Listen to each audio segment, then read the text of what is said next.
Trying to boost my subscribers, I'm trying to maintain the vision. People that know me close just live different than what they show me. It's hard to feel like they know me when I'm just scrolling through images. Truth be told, I feel pain, but I'm on the pinnacle. Been chasing this music thing for a minute though. Know some good people that never see success. And here I am sitting worried about show appearances. Hello, everyone. I'm Angeline, and she's Resa, and welcome to Season 4, Episode 150 of The Quickness. Happy Tuesday, everyone. Happy Tuesday, indeed. Today, we're going to share our takeaways from the March 30th, 2025 sermon given at First Baptist Church of Lincoln Gardens in Somerset, New Jersey, and a past sermon given at Christ Missionary Baptist Church in Memphis, Tennessee. So, Resa, what was your big takeaway from First Baptist this week? My takeaway was to choose people to walk with who are also following God. Okay. My big takeaway is work in your purpose, and God will work with you to make something great happen. What was your big takeaway from Christian Missionary Baptist Church in Memphis, Tennessee? My takeaway was our stories become testimonies of endurance and belief. Okay. My big takeaway was let your wounds be reminders of God's grace, shaping us for trust in the journey ahead. So, we're going to talk a little bit more about those sermons a little later in the show, but right now it's time for Resa's playlist. So, Resa, what's the song of the week this week? Are we ready? It's time. We narrowed it down to one song. This is Song of the Week, currently featured on With the Quickness Spotify playlist.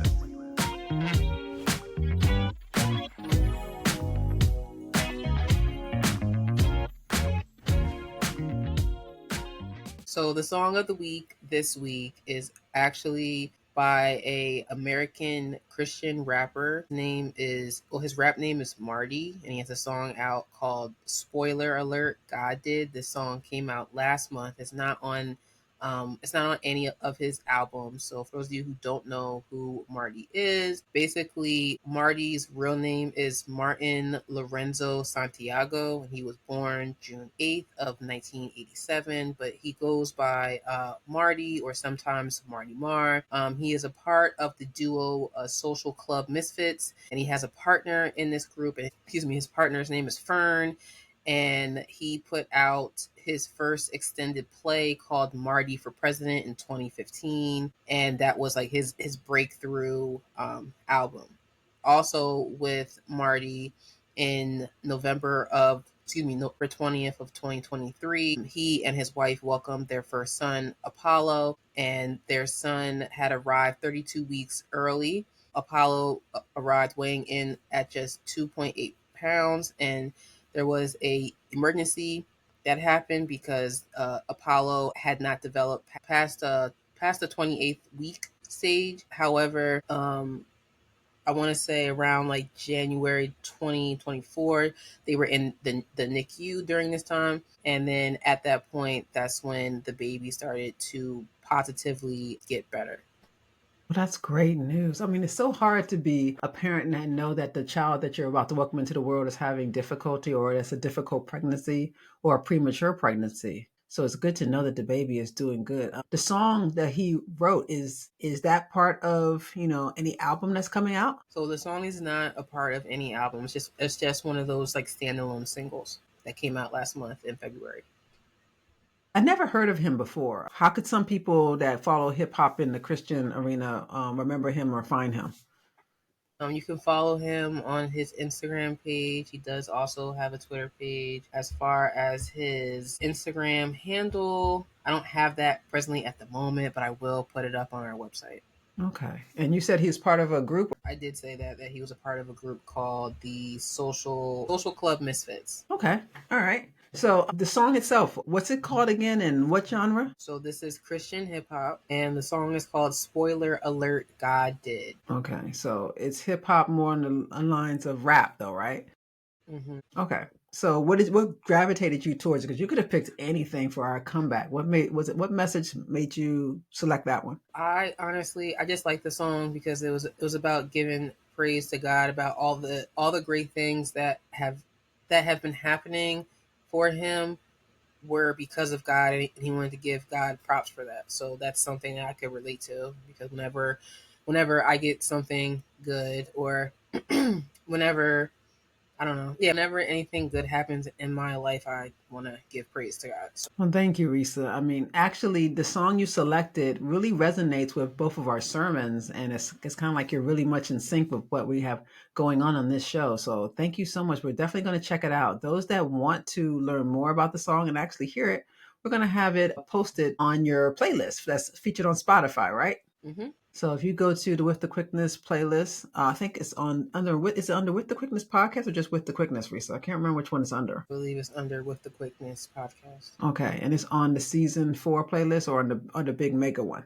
It'll be on both. Okay, great. All right, thanks so much, Resa.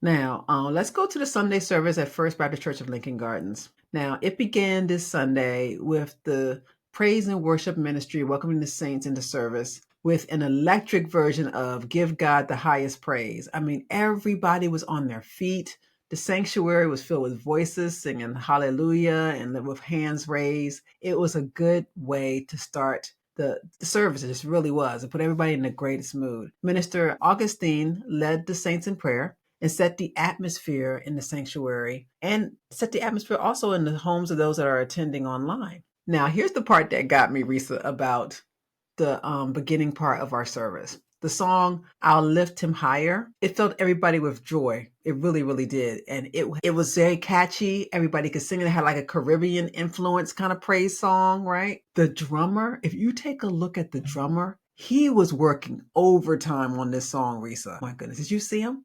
I didn't see him at that point in time because I had tuned in like a little late, but I did see like towards the end of that performance. Yeah, he was over there sweating, getting a workout. Anybody knows anything about Caribbean music, it's very heavily drum bass, right? Everybody was on their feet to join themselves. But if you caught the times that the camera glimpsed at him, he was like, for the Lord, putting in the work, and the praise and worship ministry, the musicians are so gifted and talented. It was good to see him highlighted. That song really highlighted his gifting in being a drummer for the Lord. And so any young person that's out there thinking about, well, I only play the drums. They don't really need that in church. Yes, they do. They need you. Keep practicing and go to your local church and offer to play, because it really helps out with the praise and worship, not only of the singers and the other musicians, but those that are in the congregation. I mean, we clap on beat based on what the drummer's doing. You know what I'm saying? Now, Pastor Quick also spoke about the Marvin Sapp situation. And we alluded in the last show that we were going to talk about it a little bit. Pastor Quick reminded people to be proud of what God is doing in their local houses of worship. And it's been all over the internet. And I think this whole situation didn't come out until July 2024. It's like an old tape, I believe, Resa, right? It's not like brand new. It's like a older service that he did, but for whatever reason, I don't know who decided to, I don't know. It just went viral again. Or actually, it went viral for the first time, and of course, everyone has a lot to say about it. So, what are the young people saying? What is the word on the street about it? Well, some people are saying that. Sorry, some people are saying that they find it quite strange that he's asking people to lock the doors in order to give money. Some people were saying this is why I don't go to church, because certain pastors want to shake you down. Their words, not mine. Some people were making jokes out of it and making memes about the whole situation. Yeah, I saw Kev on stage did a little jokey thing about it. I saw that. Yeah, he did like a really like funny skit. I know when I saw it, I thought it was a joke. Like, I'm not even going to lie to you, I thought it was a joke. I was just like, there's no way that he really did that. And then when someone had posted the actual sermon, I was like, oh no, he did it. He did tell them to lock the doors, and he did tell them that, basically because of the number of people that were in there, he was like, oh, we could definitely get about $40,000, and I want to get that amount. And I just feel like it's not what you say, it's how you say it. Mm-hmm. I understand that, tithing is a part of the church experience, but to basically shake somebody down and say, hey, here's a goal that I want to reach, and you guys got to figure out to get to that goal, and I want to lock the door or whatever, close the doors, that's a bit much. That's a bit much. for Well, me, because I get what you're saying. It seems like, why would you want to go to church if you know they're going to do something like that and make you feel some kind of way about having to give? You have to give. It's not even like this having to give. I don't want to be shaken down. Like I understand if I walk down certain streets, I could possibly get shaken down. I get that. If I go to church, I don't want to feel like I'm going to get shaken down. Like I will give what I'm able to give, but let's not make it like ridiculous. I know the Daily Mail had written that he was expecting people to go up to the pulpit and actually show. If you decided to give electronically, you had to show that you gave or something like that. I wasn't there. That's what the Daily Mail had reported. But I do want to make something perfectly clear. In the Black church, and Pastor Quick was great to highlight this. In the Black church, we've always had deacons. And deacons have always been charged with making sure things go in order in the church. Like if the pastor forgot to do something, they would make sure, the other reverends around him and the deacons would make sure that things were brought to his attention. If somebody's, car lights were on or their alarms going off, they're the first ones to make sure from the ministry outside that takes care of the cars would tell somebody on the inside. And most likely they'll tell a deacon, and a deacon would run and let them know we have to make an announcement about that. So when it comes to a gathering of funds and the tithing, and most churches, the Black church is known to have a collection plate. That comes from a long time ago. We had a collection plate and we have deacons that would pass it, with gloved hands. And if you ever notice back in the day, there'd be one deacon at one side of the row and one at the other, one to give the collection plate and one to receive it and go to the next row, right? And you'll see them all throughout the churches. Usually if you had 4 rows of seats, you'd have 8 different ushers, manning them. And you would also see ushers at the doors. You just would. You would see them standing right in front of it. Deacons and ushers standing at the doors. Being an usher is very important. And they don't lock the door. They do close the door. They close that door because one, just like people put money into those collection plates, there's also people that have been known to take money out of those plates. And that's why you have 2 deacons usually watching what's passing down the row, who's putting things in. Because if you're not putting anything in, your hands are beneath the plate, passing it along was the way it was supposed to go in the olden times, right? And I say olden times because we're in a new day and era now. I'm talking about back when I was younger, when I was a little kid. That's how it was. So we went on from the doors were closed because if a person happened to steal, they see all this money go on this collection plate and they're trying to steal it and run, there's someone there to help stop them. Sometimes ushers had good weight to them, where they could, get together and stop a young burly man trying to run through. And sometimes you're looking at a little grandmother that's an usher, but still it's enough of a deterrent to make a person go, do I really want to try to go through this person? And the person's going to put up a fight. That's the thing. They're for the Lord. You never know what Holy Spirit's going to be with them and what angels are going to be on either side of them. I don't think you want to try to rush an usher or a deacon in church. You just don't want to do it. I don't recommend it because on that Sunday, when they're doing the Lord's work, you never know what they're going to be, what kind of strength God's going to give them to make sure you don't get through. So it's not that they lock it. They don't lock the doors because that's a safety hazard. Let me correct myself. It's not like most of them lock the doors. I don't know about all of them, but most of them do not lock the doors, but they do stand in front of the doors to make sure no one comes and goes while that is taking place. Like if you're in the hallway and you see somebody standing there, you most likely wait outside until whatever's going on has been completed. Now, the shakedown part you talked about, a lot of people are feeling that way, especially when you have to go up and prove you paid something and when you have a certain number you're trying to reach. And he says the number he's trying to reach. I don't know. Did he make the number, Resa? Honestly, I never got that far.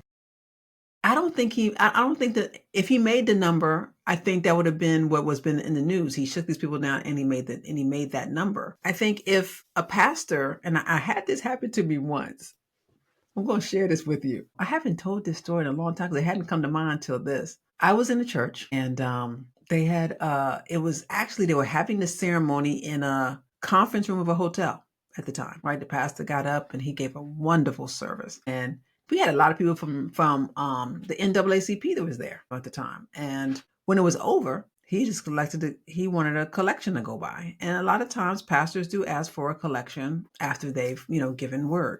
And so everybody gave a collection. But then as the plate started coming, the usher stood beside he said, I'm expecting everybody to give $25. And I said, $25? I said, at the time I was thinking, that's a tank of gas. That's part of my tank of gas. I wasn't planning on giving $25. No, I was going to give my little 5 and put my other 20 in my tank. But he said $25. And I said, well, he can't be talking to me.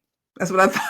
Until he was like, none of us will leave it here till everybody gives about $25. And I was like, ooh, that's the first time I ever had somebody that actually said that no one was going to leave, like a Mexican standoff. And I looked at some of the men around me and they were like under their breath, like, man, please. They were like, man, they said, I heard someone say, man, please go on and get this over with. We ain't doing that. Right. And I knew right then, oh, okay, he could say it, but he's not really holding us hostage. It's going to be over with soon. And sure enough, he waited a minute trying to get it, and then it was over. It was like a Mexican standoff. He saw the looks on those people's faces after they gave what they could give. And there's only so much time you're going to keep them hostage. And I think it went only like maybe 5 minutes longer than I thought it was going to go. Well, yeah, because then depending on how long you hold someone, you start to fall into the false imprisonment category. Yeah. So that's why it's like, okay, if I ask and I tell them how much I want and it's about 30 seconds like from me asking, that's it. When you go over 5 minutes, now you are entering false imprisonment territory. Nobody wants that. Some people also have pastors that say, you want a certain blessing, come up and put a certain amount of money on the altar for the blessing. And all that goes back to the African American, history of the church. We've done a lot of things. Today's day and age, though, there's really no need to lock doors because we have so many ways that people can give. You even have some churches today that don't even talk about tithing because they have ways to give and they have ways for the congregation to know how to give. If you ask any usher, they put it on the screen at the end of the announcement sometimes and say the ways to give. Our church, we like to pray with those that want to give, and we like to make the announcement. And a lot of Baptist churches still do that. They make the announcement that this is the time of tithing, or we call it the return at First Baptist. And, there's a special song sometimes that's sung. We tell the ways to give. We talk about the importance of giving. But this is what I've learned from, I would say your grandmother and grandfather. If some pastor has to remind you 52 weeks out of the year to give, then that whole church got an issue. You don't have to do a sermon. You don't have to hold anybody hostage. You don't have to. It's good to do them because you always have new believers, and you always have people that have to be reminded of the goodness of God and what the power of tithing. But shaking somebody down and making them try to get them feel guilty about not giving, or that's not needed, Because if God puts something on somebody's heart to give something, Resa, believe it, they're going to feel convicted when it comes time to give it. That's what I'm saying. But to shake anybody down in this economy is wild. Like, we all out here trying to, buy groceries. And you're telling me I can't leave unless I give you $25. If I don't have it, I don't have it. Yeah, I think one thing about this tape coming to light again, whoever put it out there again, I think it's a strong message to the church to be mindful of how you're asking for money. And then I think it's also a reminder, the way it blew up, a lot of pastors have to remind people, you're not giving money to the church. You're returning back to the Lord what he gave you. I mean, having a job and having money is a blessing. The church they're a steward over the money you're giving to the Lord. Don't look at it as you're giving money to the church. You're giving money back to the Lord, back what he has given you. If you look at it that way, if the church spends it correctly in their stewardship, the church will be blessed. If the church and the people over the money spend it incorrectly, then there will be penalties for that. But don't ever look like you're giving money to the past. I never look at it like I'm giving money to Pastor Quick. Pastor Quick I'm not giving that money to him. I'm not even giving that money to First Baptist. I'm giving it back to the Lord. First Baptist is the steward of it. They're going to do some amazing things with it from what I can see. They've been consistent and they've been transparent in what they do with the money. And that's what it comes down to. If it's someone that's charged over money in any way, shape, or form that people have given for the Lord's work to be done, handle it in a way that is not in line with what God's will is, they'll have to answer to that. I don't have to worry about that. I'm supposed to give it with a cheerful, open heart, telling God, much thanks, and I hope it gets used for what your will is in this part of your vineyard.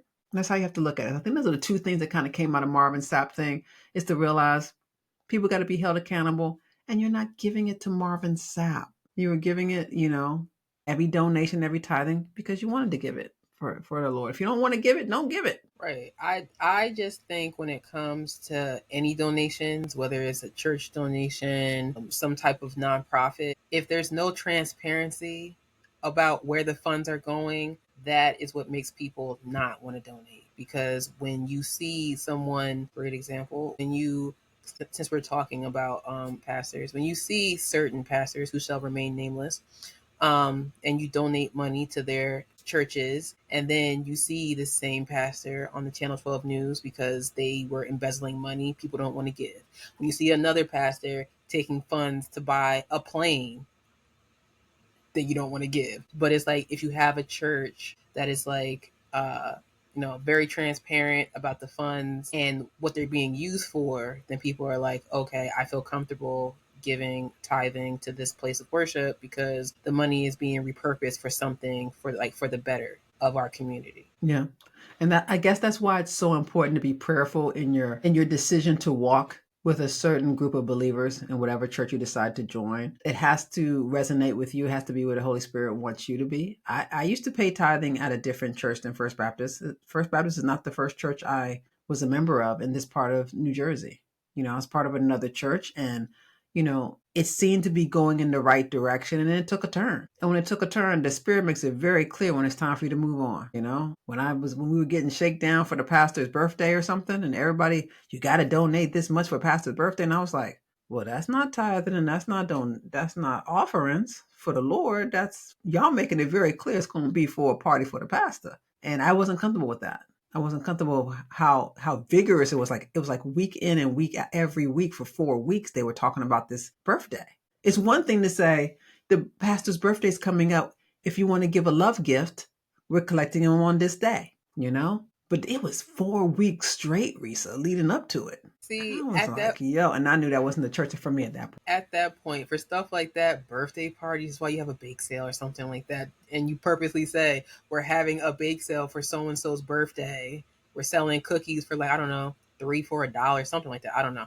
But like, at least you're being transparent. You're letting everybody know this is for the pastor's birthday. Well, they were being transparent. I just didn't like the fact that it was so long going. And that's why today, when they do those whole Zelle, check, cash apps and all those things, you don't have to sit in a meeting and spend 30, 40 minutes trying to get money out of people when they can just go on their phone electronically when they want, when they first get their paycheck, when they got a bonus coming in, when they saved a little money, when they're shopping that week. They can do it whenever they want. They don't have to do it just on Sunday and putting it in a dish anymore. They can, and it's great to have those baskets and dishes there in case people want to donate that way. Most people want a record. They want to know how much they've been given, so they're going to do it electronically. Because to me, I feel like donations are like a very private thing. So I'm just like, I'm all about, when it's time to give, posting up the information, but to tell someone how much they should give, I think that's very crass. To basically shake somebody down is also crass. It's like, if they are able to give, great. If you can't, you're still welcome here and you will still get blessings. Yes, you can't give right now. I think you're right. It's a private thing. My last thing to say about this is I remember your Nana, my mother, was always saying that, whatever you give is between you and the Lord. And when you get in churches, they be like packed so tight together sometimes on the road. Remember, somebody comes down with their family, everybody got to scoot down. You could be shoulder to shoulder, right? And so when they passed that little plate around, I remember my church had envelopes. Right. I was going to say that. And I didn't have very much, but I knew before I got to church, I put a certain amount in the envelope and I put it in my scriptures. Because I knew when the tray came around, I was going to be able to put it in and be able to, get my receipt back when they put it in the portal that I paid this. And there was a little girl beside me. And I said, she saw I had an envelope. I said, do you want an envelope? And she said, yes. And I took the envelope from the pew, because they have some in the pews, and she put her little dollar in there. They came with the trays, and then they, collected all the money. Towards the end of the service, somebody said something at the pulpit about, we're going to do another collection for something. I forgot what it was. Maybe we didn't get the amount they thought we were going to get. And they said, the pastor said at the pulpit, don't be putting $1 in no envelopes. Just put that in. That's what I'm talking about. He said, just put that in the tray. Don't be using no envelope for that. And I was like, yo, that little girl was so proud. I said, maybe it's more than one person. But at the time, her face looked crushed. She was like 8 years old and she looked crushed that a pastor said her dollar was not good enough to go into an envelope because it was too small. And I don't know what that did to her spirit, but I know it, I hope it did not crush her in that, you know, she was able to talk it through with an adult. But I saw how her face was like, is he talking to me? You know, like that. She was like, oh my gosh, her face was like, so she didn't look up for the rest of before the thing ended, you know. I told her, it's okay. It's okay. He wasn't talking to you. He wasn't talking to you. But it crushed her because some people believe, like you said, tithing, donations are a private thing. To be sitting there, we're not on Coming to America where somebody's taking a wad out of money and throwing it in the middle. No, you have people that are working people just trying to put money in there. And that's why doing it electronically is the best way. Right. And it's like, honestly, the last thing on this is like, you can't have it both ways. You can't say that you want donations and then I give you whatever I have, and you tell me, oh, it's not good enough. Because then if you're going to say that, shake down. If you want to be funny, I'm going to be hilarious. I'll give nothing. I'll be like, I'll just show up, and then that's what it is because you told me my dollar wasn't enough. Yeah. But if he locks the door, it's going to be a Mexican standoff, and you better have depends on. Why's it got to be standoff? Mexican standoff means neither one is going to move until someone's going to move for it to be over. Someone's going to do something for it to be over. Otherwise, we both stuck here, just in this position, looking at each other. But then wouldn't that be like one of those like Western showdowns? Yep. Mm-hmm. So that would be a Mexican standoff. Well, Mexicans had guns too, dear. I'm just so confused, but I've never heard that term before, Mexican standoff. Yeah, it just means that, you know, two people are locked in a stalemate until one person gives, kind of thing. Pastor Quick went on to highlight the importance of the church community embracing their status of being a family. Some people say my church family, some people don't. You know, but in this climate, how divisive it is, this political climate, we need to look at the church more like a family and being there for each other. What did you think about that? It's true. Like, I feel like having community is extremely important because times are hard right now, clearly. And there's a lot of things that are making people very divisive and very angry. So it's important to have community, especially when you go to church, and to realize that even though, yes, we may have differences, we also have more things in common than we think that we do. He spoke a little bit, Pastor Quick spoke about Ella Baker. And I thought it was so great that he did because it reminded me of the trip that me and your stepdad, Gary, took down to North Carolina. We actually went to the Woolworth lunch counter in Greensboro and brought some things back from it. But he talked about on February 1st, 1960, a group of Black college students from North Carolina A&T University refused to leave the Woolworth lunch counter in Greensboro, North Carolina, where they had been denied service. Ella Baker, after she left the SCLC, she joined the Greensboro sit-ins, and she wanted to assist these student activists because she viewed them as young, emerging activists. She believed they would be a resource and an asset to the movement. I mean, just watching how they were organizing. So she helped them organize more. You know, she made a meeting at Shaw University for the student leaders of the sit-in in April 1960. And from that meeting, the Students Nonviolent Coordinating Committee, or the SNCC, was born. And so Pastor Quick, in order to, for the last part of Women's History Month, played a little bit of, you know, her charging others to take up the banner to fight for freedom. Miss Baker is so instrumental in what she did with those students. And it's just a reminder that the boycott we have right now going on against Target or other people is not enough. He said we need to take the time to educate non-Black people in our society, not just people of color.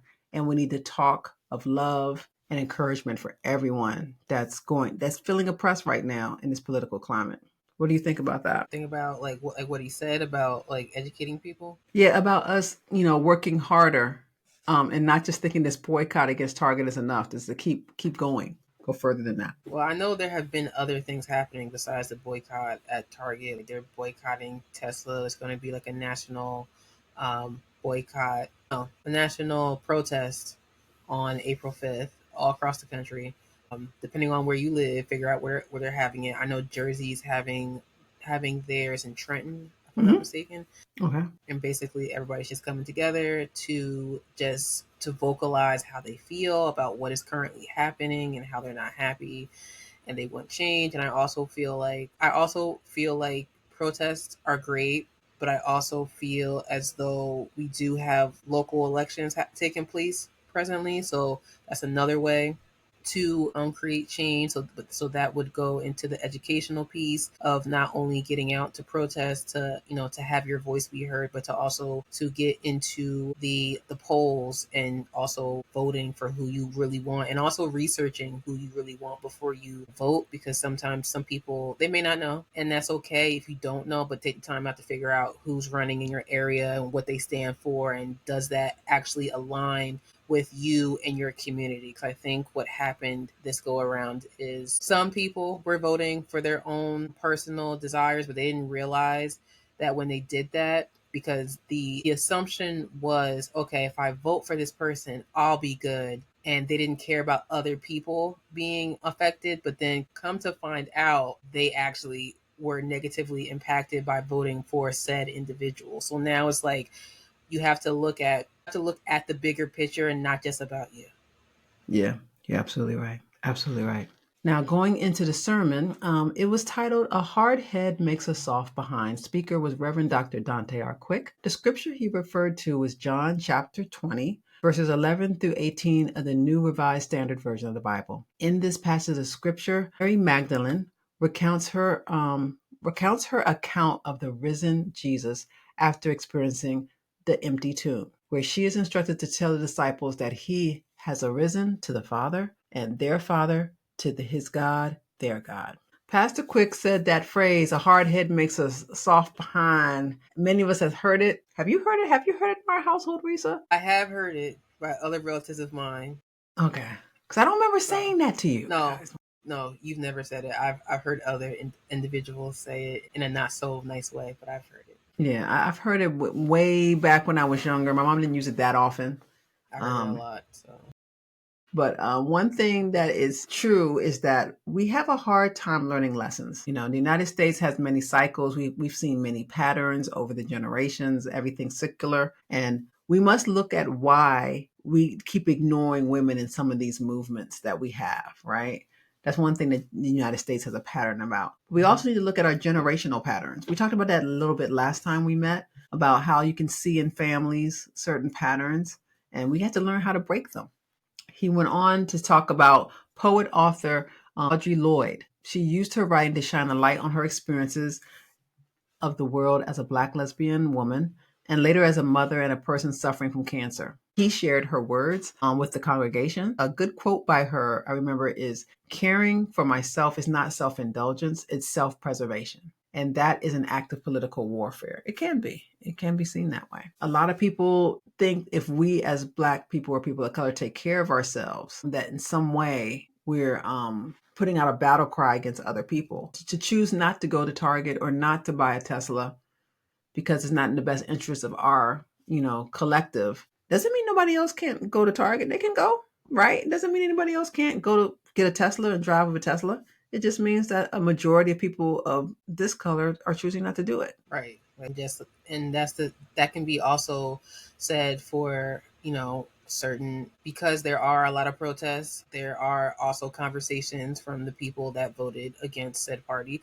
that are like, I'm not gonna do it because I already did my part. So it's like, hey, if you want to protest, that's great, but I did my part. I showed up to the polls and did what I had to do. Yeah. Pastor Quick went on to remind us about the story of Job and Mary Magdalene, how they really showed their dedication to the Lord. And so the real kernel of the sermon was purpose of positionality. God will position you for a comeback to show others that he's not done with you yet. He reminded us that when we're in our darkest days, we need to rely on our faith, and lean into our purpose. We can't be afraid of tombs, death, dark places. God's going to open up a space for us. And when we get in those spaces, he's going to use us to illuminate rooms. What do you think about that? God's going to help us find a way to be a bright light, Resa, out here. I agree with that sentiment. However, there's certain places I'm not going to go. I'm not going to like insane asylums because I'm just like, not my thing.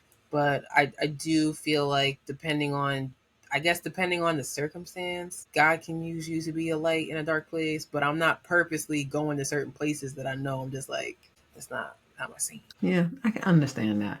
I know when people were looking at how Kim Kardashian was going into prison, they're like, oh, is she really doing that? Is she really trying to, or is she just doing it for press? But she's really doing it. And then she's been in the press this week trying to get her father's Bible.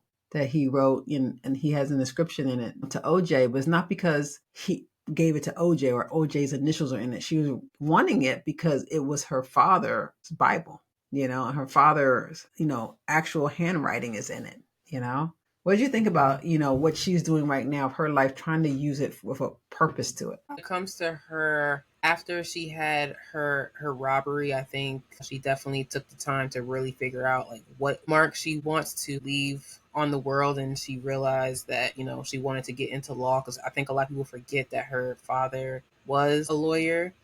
And so to see her like follow his footsteps, honestly, I was surprised at first a little bit, but then when you really think about it, I'm not really surprised, because again, her father did that, and her father took pride in what he did. And I'm sure Kim, especially from all the stories that she's heard about people who were falsely imprisoned or imprisoned for a long period of time for minor offenses, she definitely wants to try to at least she wants to try to change the system to be more so about rehabilitation versus, oh, you did something wrong, you can just sit here in this box for throwing people away. For 20, 40 years, and it doesn't help the person learn, doesn't help them become a better person. I know, looking at her, a lot of people say, oh, she doesn't, they look at the outside and they make a judgment call.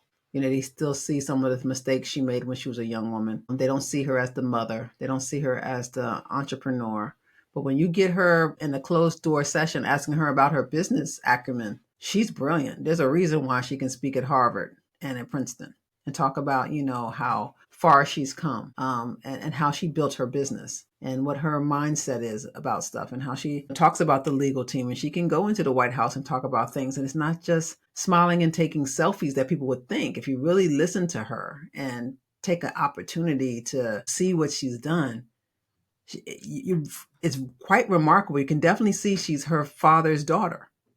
She definitely has a business mind about her, and she definitely has dedication. So it was kind of disheartening to hear, her ex-husband this week, Kanye West, or Ye, saying that, he kind of regretted having children with her, and his kids could one day hear that. I was kind of surprised. I know he's probably having an episode of some sort, but the fact that it's out there and he didn't think about taking it down, I'm kind of, she's been on my mind. Kim has been on my mind a little bit as a mom. When it comes to Kanye, he, to me, and I know there are other people that feel the same way, because I've spoken to them. He's at a point where he's just saying things just to be in the press. And I feel like it would be in his best interest to not give him any more press and just let him go off and do what he has to do, because it's starting to get ridiculous. Every other week it's something more provocative than the last, and now you're saying things that can potentially hurt your kids because you're talking bad about their mother. For what?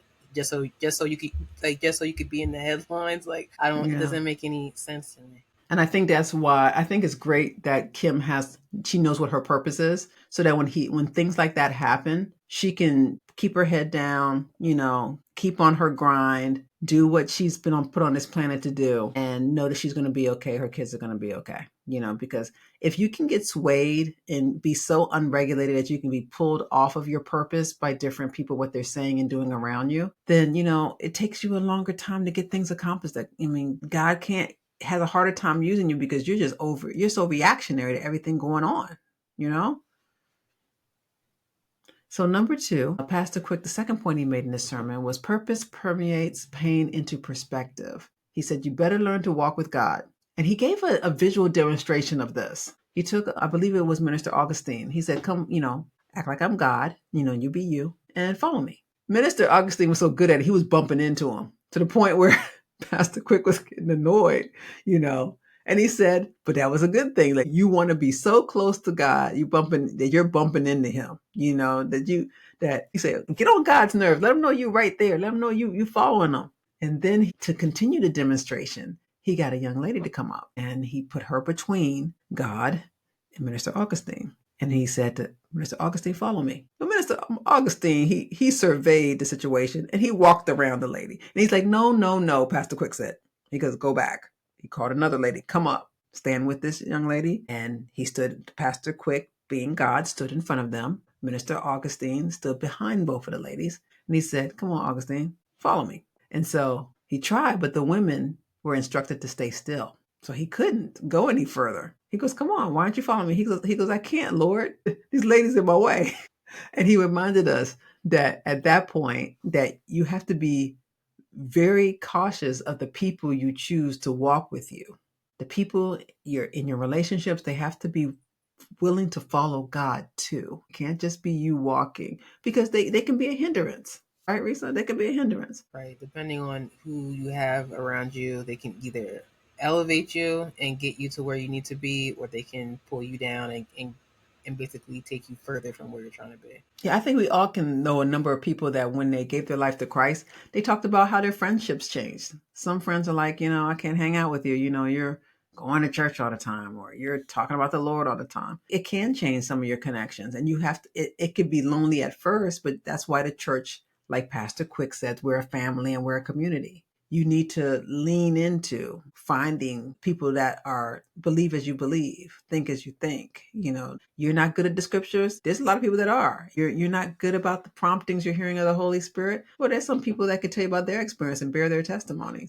I think it's a really good demonstration he did. I hope he does more of them, because the kids were definitely delighting in. They all like sat up, like, oh, what's the pastor doing? It was like show and tell for them. They were like, oh, whatever they were doing in the pews, every face I looked at was like paying attention. The last part of the sermon was the third point. Purpose promotes powerful proclamations. So he gave an example of someone that kind of wasn't too happy with how he was leading and doing things as a pastor. And this person had kind of stirred up and made it very well known among the congregation. I think of his former church. It could have been a church he had a long time ago. I'm not really sure. But, go back and listen to the service. But he had basically said, this gentleman was didn't like how things were being run. And he was, going to have this meeting and let it be known how things should be. And other people trying to get them kind of riled up a little bit. And so Pastor Quick knew what he was walking into. And so the Holy Spirit put on his heart, offer to pray with this gentleman, that this can all get worked out and the Spirit of the Lord be upon the meeting, et cetera, so forth. And so Pastor Quick, dutifully, when this guy's ready, he's like, hey, I'm glad we're having this meeting. Me too. He goes, well, let's pray. He's like, I'm not praying with you, the other guy said. And I was like, ooh. And then Pastor Quick let it be very clear. He's like, hey, you offer to pray, and a person refuses in community to pray with you, then you know that the demonic part of that person's been exposed. Hey, you can't pray and be mad at somebody. You just can't. Now, some people that say they can, they ain't really praying. They closing one eye and the other one's looking right at you saying, I can't stand that person. Like a cartoon. It's like, in my head's bowed, but I ain't really praying. No, when they're really in the prayer with you and praying or singing the praise songs with you, there's no way to do that kind of worship, that kind of proclamation of love for God and gratitude to him and still have that much hate in your heart. It's either one or the other, right? Yeah, you can't have both. That's an oxymoron. Yeah. I think that's why praise songs and your song of the week, stuff like that is so important to play good music and, to proclaim the good news to people and trust God, that he'll bring us out of this financial hardship of this day and age, or, any kind of thing you're going through. It's a good thing. It's a good thing. It was a really good sermon. Did you like the sermon, Resa? I did. Yeah. Reverend Dr. Danté R. Quick's sermon, A Hard Head Makes a Soft Behind, was live streamed on March 30th, 2025 on the FBC Somerset YouTube channel. When you get a moment, please check it out. Now, the next sermon is an oldie but goodie. It was given on October 24th, 2021 at Christian Missionary Baptist Church. I picked this Memphis church because one, I don't think we've been to Memphis too many times, but I do know that this sermon itself, the Reverend Dr. Renita J. Weems, she's a groundbreaking biblical scholar. And I wanted to make sure we featured her because, she's the type of person that has shattered many stereotypes and has blazed many trails in Old Testament studies. From being the first African-American woman to earn a PhD in the field to diving into marriage imagery in the Hebrew prophets, her journey is a captivating blend of courage and intellect. She has over 4 decades of experience. So, in Women's History Month, how could I not, highlight her, right? So let me give you a little bit about her sermon. It's called I'll Dance Before the Lord. And The scripture that Reverend Dr. Renita J. Weems gives is from Genesis chapter 32, verses 22 to 31 of the New International Version of the Bible. Now, this passage of scripture tells the story of Jacob wrestling with a mysterious man until daybreak. Now, during the struggle, it becomes clear that this man he's wrestling with is actually God, and God blesses Jacob, changing his name to Israel. This encounter serves as a turning point for Jacob, who had been running from his past mistakes and now receives forgiveness and a new identity. This passage also highlights the strength and determination of Jacob in his struggle with God, showing that even when faced with difficult challenges, he was able to persevere and overcome them. Now, in her intro, Reverend Weems says, in life, we all gather bruises and scars. Some of them are going to be visible to people and some of them are going to be hidden. People in our lives, in the older generations, they used to play outside like I know I did. I used to play outside. I would climb up trees. I would, ride my bikes over stuff and, bust my kneecaps and, scrapes. And I have some little wounds and scars that are still visible today. Today's youth, I think they got fewer scars, Resa, unless they play sports. I mean, how many scars can you get from, losing your phone, or getting lost in your phone or getting lost on a TV screen? This is true. You honestly can't get many if you're just inside playing computers. But then again, you have these new kids, not new kids, but these like the newer generation that were like tablet kids. They came out the womb with a tablet or an iPad. So they have carpal tunnel now. Is what you're telling me? That's their wound. Possibly could. Hey, apparently they're so advanced with their technology that they're teaching their their older relatives like how to use them and stuff. Well, I have heard in the gaming community that in the tournaments, some kids they do have carpal tunnel problems and eye strain and stuff like that. So I guess there is some kind of physical scars and stuff going on a little bit. But what she was saying was external wounds heal, but the inner hurt kind of lingers, right? And then she went on to talk a little bit about her dual cancer diagnosis and how it shook her faith. And it's a beautiful story of a cancer survivor. So those that have been battling cancer or those that know someone that has, please, you got to tune into this sermon and actually give it a listen. It's beautifully done, beautifully done. She talked about how she was accustomed to giving to so many people, but now she has to be receiving. She had to wrestle with her mortality and have all of her doubts she had about God. Like, why, God, would you do this to me? I've given so much. I'm a minister, Why can't you heal me and all these things? God, the healer, tends to the body and soul. And as a cancer survivor, she had to reflect, very much akin to how Jacob was wrestling with the divine. We also wrestle and struggle, with our faith, And so she made it very clear that in trials, faith is tested and scars are visible, but our stories become testaments to other people. So you might be going through a really hard time. You might have a lot of fears, a lot of questions arise about why God, but when you get to the other side, you have to share your testimonies of endurance and belief, because Satan wants people to believe when you're like fighting cancer or going through something that you're the only one. I remember telling a colleague of mine, like, we're going through everything with this economy and eggs being so expensive. And I remember saying, it wasn't a colleague, it was a girlfriend of mine, my girlfriend Brenda. And I was like, girl, we're struggling down here too. Making soup, cutting coupons, doing what we got to do, whatever we have to do to make ends meet. Because my husband wasn't working anymore. He had stopped working. He's totally retired now. So it was like, she's like, really? She's like, my husband's retired now too. I said, yeah, it's hard. The things you would want to do, you can't really do. I said, when's the last time you got your nails done, girlfriend? And she's like, I don't get my nails done. I said, I do mine myself too. It's like you get rid of all of the stuff that you were doing that, made life seem a little sweeter, but it was spending money. Now you need that money, because it costs more for gas. It costs more for groceries. It costs more for this, that, and the other. So you have to start asking yourself what's a want and what's a need. And when you're doing it just yourself, you think it's just you. Everybody else is making out here, but it's tough for us in our house. But when you open your mouth and share and become transparent, you realize you're not the only one. And it makes a lot of people feel better. And then when there's something like there's a good sale going on, you get a phone call from your friend like, girl, did you see that sale going on at XYZ? You should get down there if you have any, or, make a plan to get, some more of that stuff. I know you guys like that. You help each other. And that's what Pastor Quick was talking about too. A lot of churches, because it's community, we can help each other get through this if we talk and we share and we be there for each other. So I like how Reverend Weems is saying the same thing. Satan wants you to believe that you are by yourself, leave you in despair, and that you're fighting this all by yourself. If you share your testimony of what you're going through, you'll be amazed at God's healing touch. Every wound can find solace in some divine care. So I like that. I like how she had said the whole thing about how hope prevails against being, in a very dark place. What do you think about that? Without hope, I don't know how people get through anything without it, because it gives you it to me, hope is like that light at the end of the tunnel. So that's why I feel like hope is very important to have.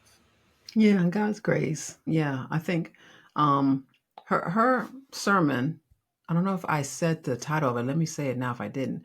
Living with a Limp, Helped by Hope, is on the Christian Missionary Baptist Church YouTube channel. Please, when you get an opportunity, check it out. I really enjoyed it, and I think you guys will too. I really, really do. It was posted on October 24, 2021. All right, now let's go on to Dove of the Day. It's time to celebrate an amazing person doing amazing things in this world. This is Dove of the Day.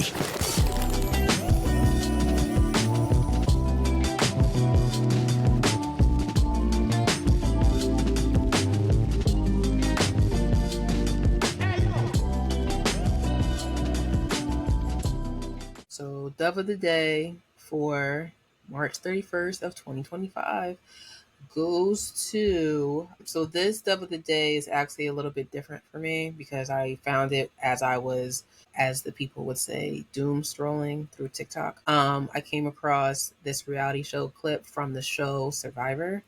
Those of you that don't know what Survivor is, it's basically, it's about, I don't know, I want to say maybe like 12 to 14 contestants that basically are on an island, and they have to survive using whatever is on the island, and then whoever is like the last person, they win. So what had happened was, there is a contestant by the name of Eva Erickson, and she had told her co-competitor Joe Hunter that she was autistic, and she explained to him, like, the only reason that she told him was because she felt as though she could trust him, and she also wanted him to know, like, because she is autistic, like, she might have episodes where it's almost, according to her, it's almost like a panic attack, where she's like stressing out, and she said, like, if that does happen to me, just hold my hand, just tell me I'll be okay, and then I will come down from the episode. So apparently a little while later, I think this is actually within the same episode, they had a competition. Eva was struggling, and she couldn't so they had to like basically get this ball into this hole, but it had like different like little divots in it to basically to make the ball not go into the hole. So her co-competitors, well, her teammates were cheering her on, and at this point Joe is on his team and Eva's on her own team, so they're on separate teams, but Eva is struggling, and she's like getting frustrated, and her team was like, Eva, you got this, and slow down, you got it. Finally, Eva gets it, but because she was so overwhelmed and she was so stressed out about not getting it, she starts having an episode. Again, her words, not mine. She starts having an episode, and everyone's looking. Well, her teammates are like, they're all around her telling her she's okay, she's fine. But you can see Joe is on the other side, because they're on a beach, and he's on the other side looking at her. And you could tell that he wanted to go over to her and comfort her, but he decided to wait until the host had said, "Hey, Joe, do you want to go over there and talk to Eva?" So finally, the host says to Joe, "You can go to Eva," and he goes to Eva. He basically holds her hands, and he holds her, and he says, "You're okay. You're safe. You're okay. You're okay." That moment has now gone viral, because it just reminds everyone that there is still humanity, even though times are really hard, and most people will say, oh, people out here are just, everyone's out for self, and no one's looking out for people. I like to be Pollyanna and say that's not always the case. Mm-hmm. It may feel that way sometimes, but the fact that Joe, who is, I believe, he's a single father, I think he has 2 kids, if I'm not mistaken. I know he has kids, but the reason, first and foremost, he did say that when Eva initially came to him and told him her truth about being autistic, he was honored that she felt like that she felt like she could trust him and tell him that, and that, you know, that she knew that she would be safe with him. And he also said that, you know, God forbid, if that were my daughter, I would want someone to treat her the same way that I'm treating Eva. And it's gotten to the point where the bond that they made on the show, they have now become friends, and they plan on, because they, at this point, they finished taping the show, but they have done an interview that I saw, and they were saying how they are planning to meet with each other's families just so they can, like, you know, spend some time outside of the whole reality bubble. But I thought it was like really commendable and very, again, it was very heartwarming. Even the host from Survivor, I forgot his name. I think his name was Jeff. He started crying because he's a father, and he had even said that, you know, again, like, this is something that the world needs to see, that even though, yes, they were competing against each other, he still took time out to comfort someone who he knew was struggling, and this, like, that moment was bigger than the game. So if you haven't seen it, I would strongly advise I that saw it, Risa. I saw it. And to his look of concern when she was needing to be grounded again, like you could see, you know, when she was yelling as they're hugging her and congratulating her, and but they couldn't understand why she just wasn't, like, you know, she was still kind of like unsettled. Jeff could see, he could see that he wanted to go over, because if you want to go over, he's like, yep. And he ran right over and put his arms around her and, you know, put head to head, you know, and talking calmly to her. And it reminded me of, you know, like you said, we don't have enough people where you have that kind of a friendship where they can know the inner workings of you. We have a lot of surface friendships out here where, you know, oh, they're my Facebook friend, or, oh, I knew them in high school, or, but what do they really know about you? Even some of our relationships, they don't know enough. They don't go deep enough, you know, and I think part of it is because a lot of people have been hurt. When you've been that vulnerable and shared that deepest part of yourself with a cousin, with a family member, with a best friend that you grew up with, and they do something with that information, like share it when you didn't want it shared, or they throw it back in your face and weaponize it, it's really hard to let down your guard and do that again for another person, because your brain tells you, we did this before. They're going to weaponize, we're not going to share this information. It's going to be shared with everybody. And it makes everybody put on that armor and be a little more protective of their inner self. But the only bad thing that happens when you don't do that your whole life, of letting at least one or two people in, is it becomes very lonely. So I'm glad she was brave enough to say, I got to go through this struggle of this competition, and I'm going to locate someone I feel comfortable enough telling this to, so I don't feel alone in this in case I need to be regrounded for some reason. Yeah, I thought it was very commendable of her, because up until that point, the only person that knew about her autism was Joe, and she did later on tell the rest of her castmates that she is autistic, and she explained that when she was initially diagnosed with autism, the doctor had told her that she wouldn't be able to hold a job. Like basically, the doctor was basically telling her and her family all of the roadblocks that she wouldn't be able to reach because of her autism. So that is why she felt the need to not only come on this show, but to also show that, yes, I may be autistic, and yes, I may have some roadblocks, but I'm still able to reach those goals. It may not be in the way that you do it, but I can find another way to get to that goal. Yeah, she's working on her PhD, right? Mm-hmm. Yeah, I remember watching that part after he grounded her, to her revealing what was going on. She didn't even have to do that. Right. But she did.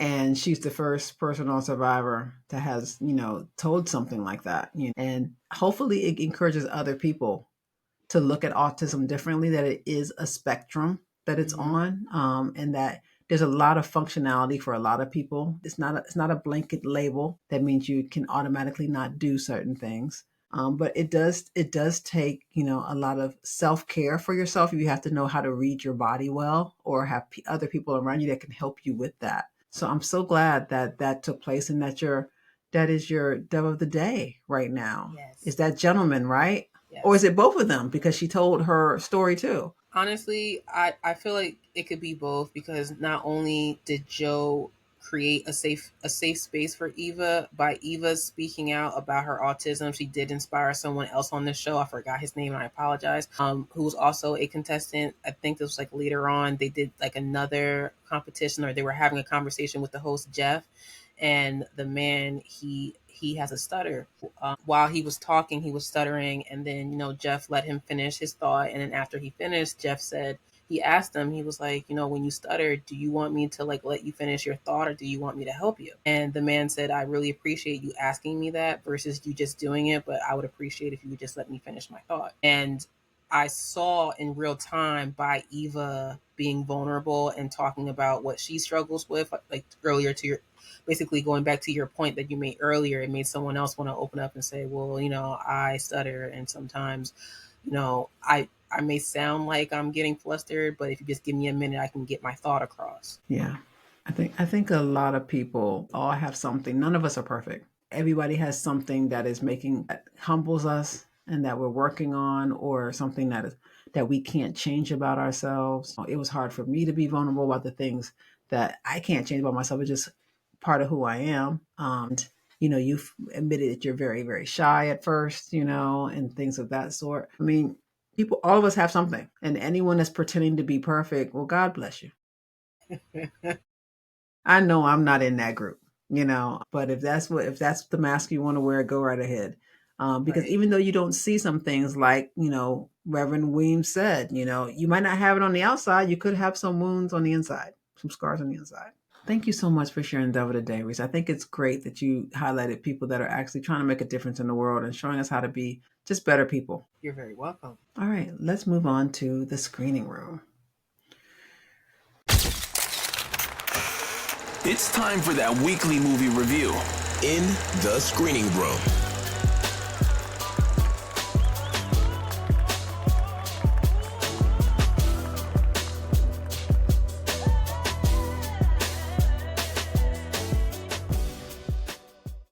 Okay. The screening room is brought to you by Great American Pure Flix. No, not really. They don't sponsor the show, but that's where I watched it. The movie's called Never Give Up. It came out in 2023. It was written by Rob Lewis and directed by him. It stars Harrison Stone, Aaron Metha, Drew Waters, Thomas Powiak, and others. We're going to have the trailer for this movie on the With the Quickness website, but here's a brief synopsis. Brad was born in Toronto, Ohio on June 9th, 1965. At the age of 3, he lost his hearing when he contracted a deadly fever. Rather than send him to special schools, his parents made sure that Brad knew how to read lips and had him fitted for special hearing aids. He began playing sports, and he found a strong interest in tennis, which he began to participate in more and more. He went on to become one of the top junior players in his age division and received a scholarship at the University of Toledo as a walk-on. The only difference between Brad and his teammates was the fact that he couldn't hear the cheers of the crowds who came to watch him. Now, the movie begins with a 20-year-old Brad Means doing the impossible in men's single tennis final in 1985 World Games. In a 5-hour match for the ages, Means somehow comes back from a match point to the third set to winning the gold medal in the fifth set. The match serves as the framework for the story of this inspirational man who rose to the heights of his sports, thanks to God helping him to never give up. After college, Brad went on to become the United States #1 deaf tennis player and won numerous World Deaf Championships. He also helped the United States win its first ever DC Cup or DESE Cup in 1995 from the International Committee of Sports for the Deaf. The themes of this movie are overcoming adversity, character, purpose, finding oneself, personal growth, faith, courage, family, and overcoming challenges. You can watch this on PureFlix, YouTube, Apple TV, Amazon Prime, and Google Play Movies. Now, the Deaf Olympics, also known as the Deaf Olympiad, there is a periodic series of multi-sports events that are sanctioned by the International Olympic Committee, in which deaf athletes compete at a very elite level. Unlike athletes in other DIOC-sanctioned events, these athletes cannot be guided by sound when they play. So it usually takes place in March. I think it's pretty much on the same cycle as the Olympics, like every couple of years, every 4 years or so. But we're going to have a trailer for the movie at www.withthequickness.com in case you want to take a look. And maybe check out the movie yourself for some good, family viewing. All right. I really liked it, Risa. I hope you get a chance to watch this movie. I mean, it's on a lot of different streaming services. But what do you think about, this guy who his only had a fever and ended up becoming deaf, and his family saying, nope, it's not going to limit you. Just like you said with the young lady with autism, it's not going to limit you. So his fever caused him to be deaf? Yeah, he had a very dangerous fever at a young age. And we do try our best when children have fevers to break it as soon as possible. But when it gets really high, sometimes it's awfully hard to do that. And it can cause some issues. That is sad, but the fact that he was able to not allow his impairment to basically hinder him is also inspiring, because I know there is a hearing impaired community. So to see representation is very important, because when you see someone who has something that you have, it opens the doors to allow you to say, oh, even though I may have this person has this too, and they were able to do X, Y, and Z. So at least I'm going to try. Yeah, yeah. And I do like the fact that the parents never give up. I mean, parents, you would like everything to go right in a child's childhood, but it might not. And to be the kind of parents that you can lean into your faith and have the child do the same, and to persevere through the scars and the lessons and find purpose. I think everything we talked about in this show kind of all aligns with purpose, and kind of all aligns with, going through and having faith and leaning on God's understanding of things and not your own, God's grace and things. And so, I feel like it's a really good movie that people should probably pick up and watch, and it kind of goes with your song too. I mean, that you picked when I think about it. Yeah, when you think about it, it does, because at the end of the day, even though you may be going through some type of trial or tribulation, at the end of the day, you're still going to give God praise for at least allowing you to try to break through that barrier. Wow. So let's go on to our final segment before the Bema seat. Come before the Bema seat. Come before the Bema seat. When life's journeys meet. Every week, testimony, of the one who brings hope and victory. With joy and reverence, we will sing our praises to the King of Kings. The Bema seat. Come before the Bema seat. The Bema seat. Come before the Bema seat.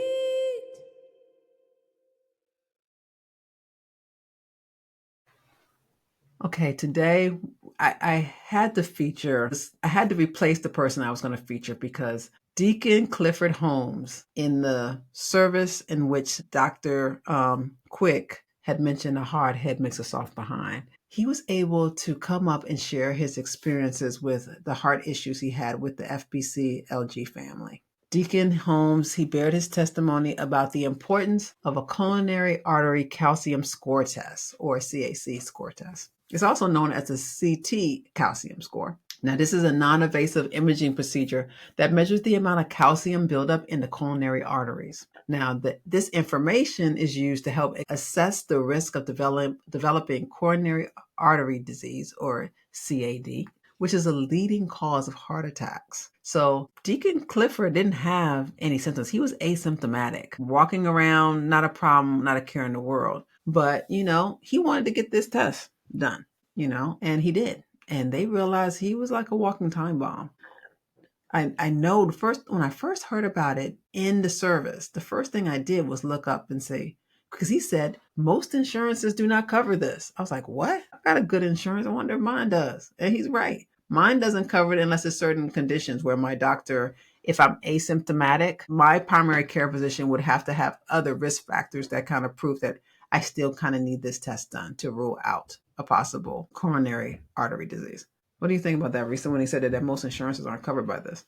So seeing as though, because if you're new here, I work in the medical field. I'm not clinical, but I do deal with the insurance company all the time. So I have heard about a CT calcium scoring, because the two institutions that I have worked for, we schedule that procedure. And that is true. Unfortunately, insurance companies do not cover, well, I'm not going to say all, most of them don't cover it. So what happens is, There's a flat fee of $99. Again, depending on where you're going. Again, the two places that I have worked at, the flat fee was $99. The reason that most insurances will not cover it is because they will deem it it's not medically necessary. And what that means is, in layman terms, is there has to be a certain criteria that you meet in order to be deemed as medically necessary by the insurance. More times than not, when you're trying to get something approved, if it doesn't get approved, they will ask the insurance verifier to contact the doctor to do a peer-to-peer conversation to try to get it approved. Calcium scoring doesn't fall into that criteria, so that's why they just don't do it, because they feel like it's not really needed according to them, even though we feel like it is. So the patients that want it will end up just paying the flat fee just so they can get the procedure done. And then depending on how they score, if you get a 0, you're fine. There's no calcium. If you get a score between 100 to 300, that means that you have like moderate calcium you have like moderate calcium plaque deposits, which is like not good. And then if you score over 300, that's really bad. That means that you're at high risk. So I have seen a lot of patients but I've been in the medical field for about 7 to 8 years at this point.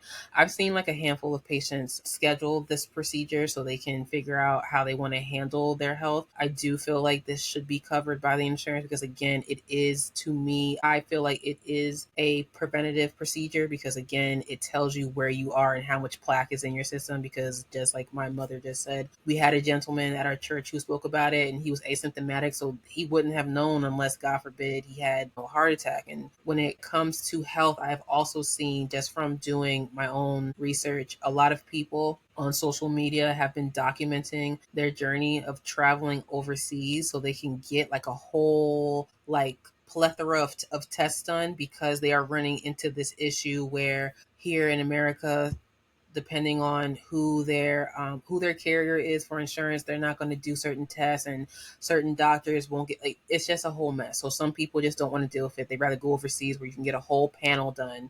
Whatever you want, you can get it done. There was this one lady that was following, I can't remember where she went, but she just went overseas and she got a full panel of work done, and she knows exactly where she is with her healthcare. And I think to me, it's sad that we have to travel overseas just to get tests done, because and let me be clear, I'm not saying that all doctors won't order it. That's not the case.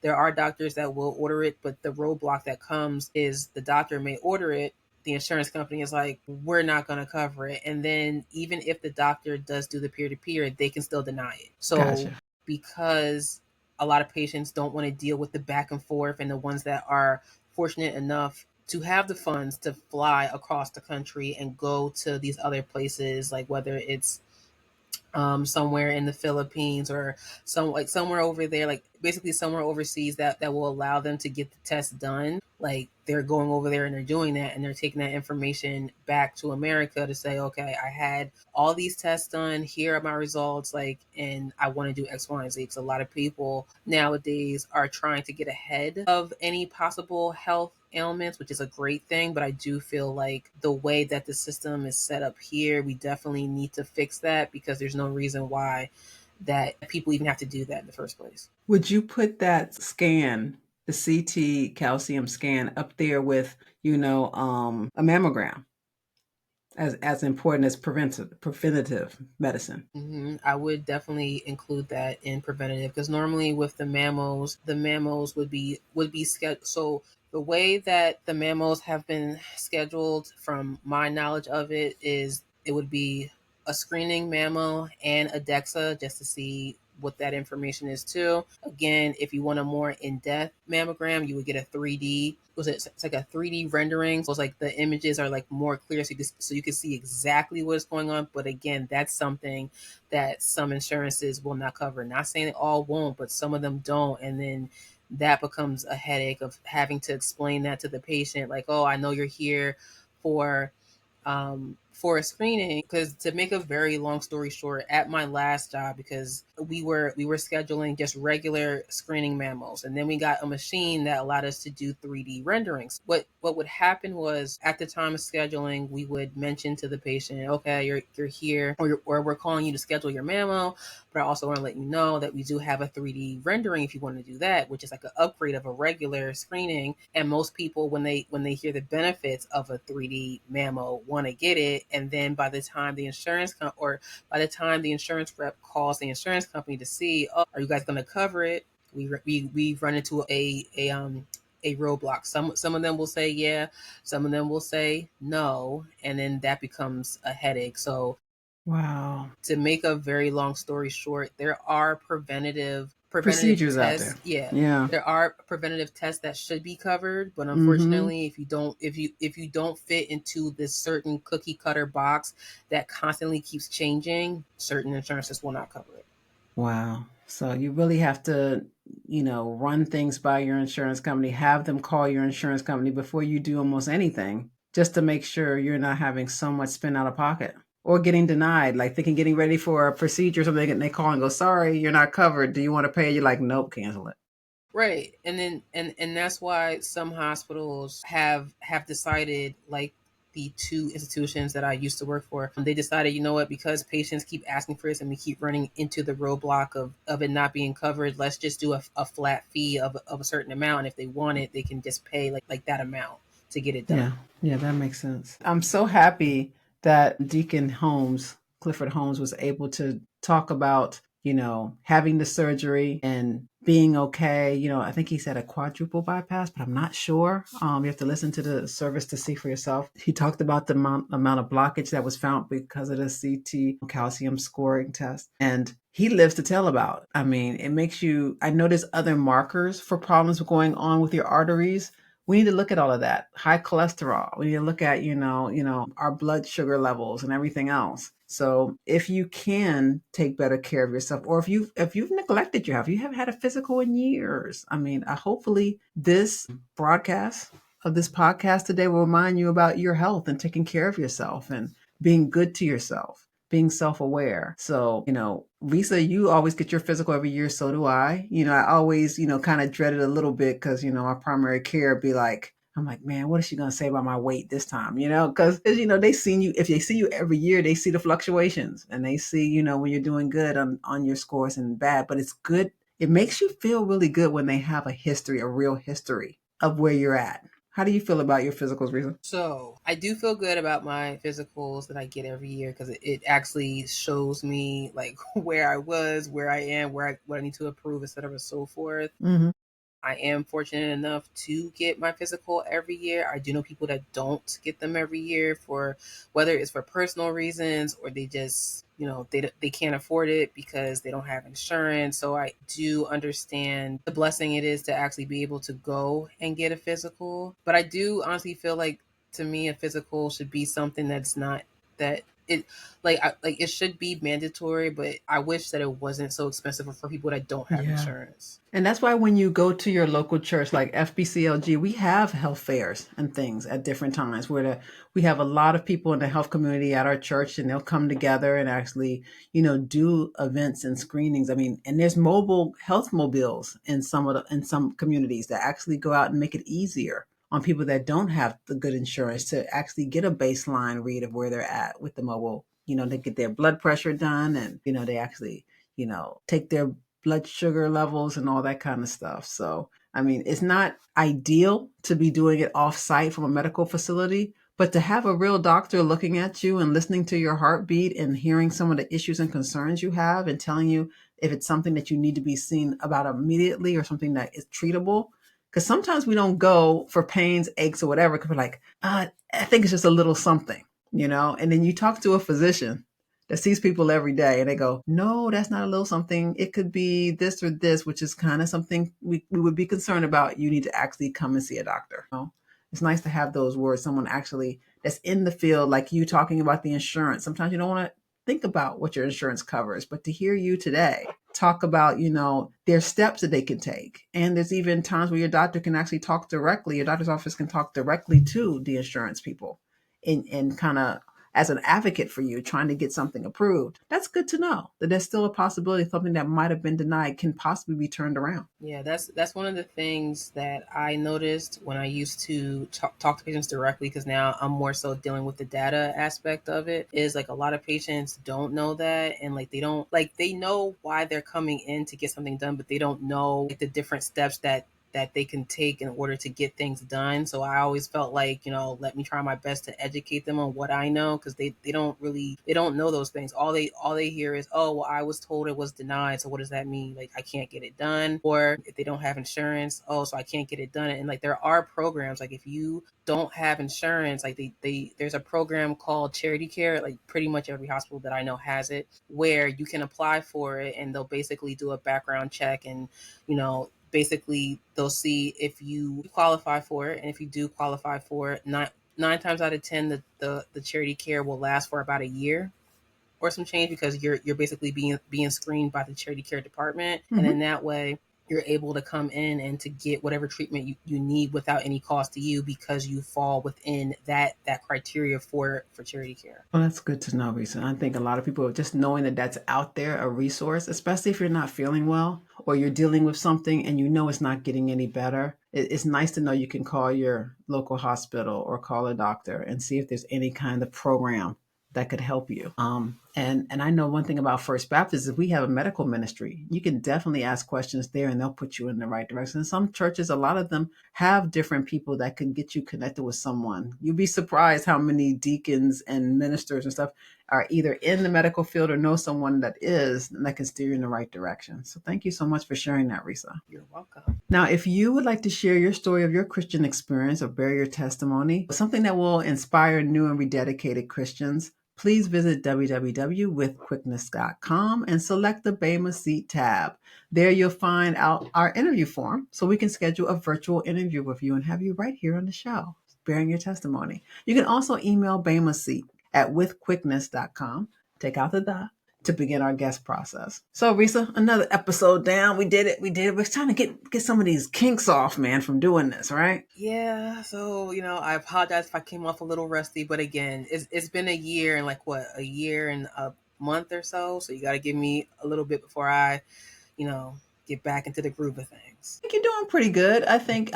We have a very gracious audience. I think those that are still around listening and the new ones that are coming across from us, they're trying. Like everybody else got a podcast out here. Let's see what they're about. There's 1,000 podcasts out here, right, Resa? We can. Right. And the most important thing is we're doing it for the Lord. We know He's here and He's going, hey, thumbs up, girls. I'm kind of proud. I think I could feel Him going, you did okay today. Yeah. Do you feel that way? Or you feel like, I don't know if He's here, Mom, but I'm here? No. I definitely feel like He's here. I just know for me, there's certain things that I want to improve on, but I know that I will improve on them as I keep, going in the season. I gotta shake off some of these cobwebs. Yeah, I think that was the hardest part, because we just finished doing this and to get back. And then we're doing another one quick on Monday. I think it'd be better when we're just back in the rhythm of doing it once a week. We did 2 this week, so we're kind of feeling a little rusty on the second episode, but I know, but we're going to get it together. It's Monday night. We're going to get this together, and so everybody's going to see this on Tuesday morning or Tuesday afternoon or Tuesday evening. So we're so grateful that you tuned in today. And our prayer is that God will reveal to you that He is real and able to meet your needs according to His riches in Christ Jesus. Have a great rest of the week, everybody, and we'll see you soon. Bye, everyone. I've been trying to forget, but you won't let me. Something in my brain wants you. I've been hanging by myself, asking for help, but nothing seems to work on you. With everything crazy, you're still my source of peace. You filter out the lows, you give me what I need. Feel like home, yeah. You never leave my thoughts alone, yeah. Disconnected, I feel the pressure, I need acceptance.